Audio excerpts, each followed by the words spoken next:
Welcome to ATP Customs. This week, you guys get a stereo review week. We are going to review amps and subs that we have in all of our vehicles this week because we just stuffed a set of 12s in my 95 Tahoe plow truck. It was the last one in the fleet that didn't have a sound system in it, so we thought we would stick something in it that I had laying around. Let's have a look, see what we got.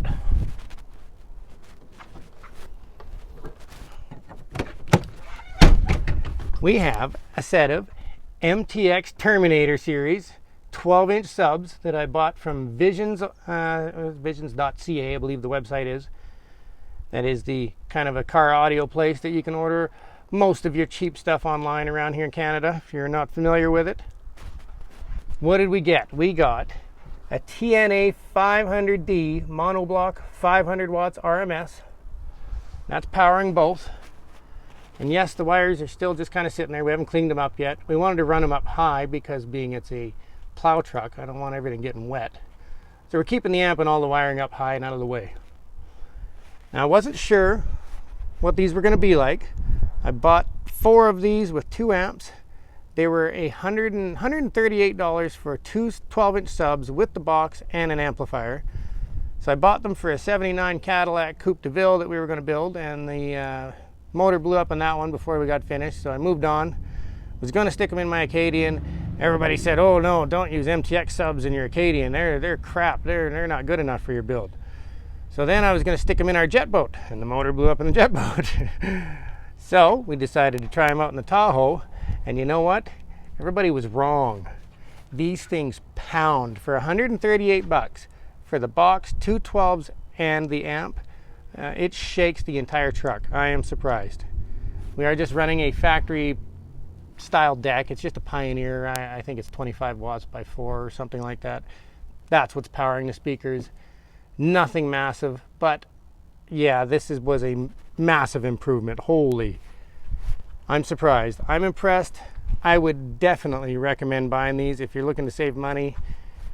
They will give you a ton of bass.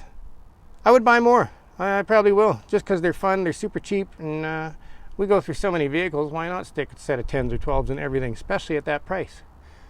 So Visions.ca, thank you for a cheap, awesome set of subs, killer bass, and that makes my plow truck way more fun to plow this year. And the next upgrade for the plow truck is I have those brand spanking new General Grabber 35s that we're going to throw on pretty quick. We're just waiting for the motor to come back for our tire machine, and we'll be swapping those out and trying a new set of 35s. And tomorrow, what are we going to feature? Well, you guys can leave a comment if you want. I got a lot of videos we can throw out for the next one. We have a Kenwood dual voice coil 10-inch sub in a Mustang that we're going to try.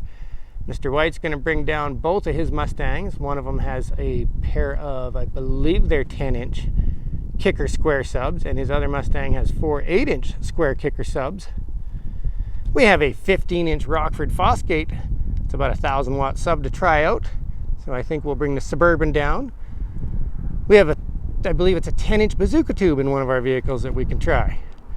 So yes, you're not going to get a review on the phone of how much bass it makes because of all the copyright issues on YouTube, and the phone really won't pick all that up, but have to say they are awesome, unbelievable. And there's a certain someone out there with a Suburban, a snow cameled Suburban, hopefully he's watching, who has a massive boom system, and we're patiently waiting to see that thing. You know who you are. We're ready to feature that thing when you're ready to bring it down. So thank you for watching, and I hope you subscribe and keep hanging in there and watching, because we're going to have a ton of stereo stuff this week.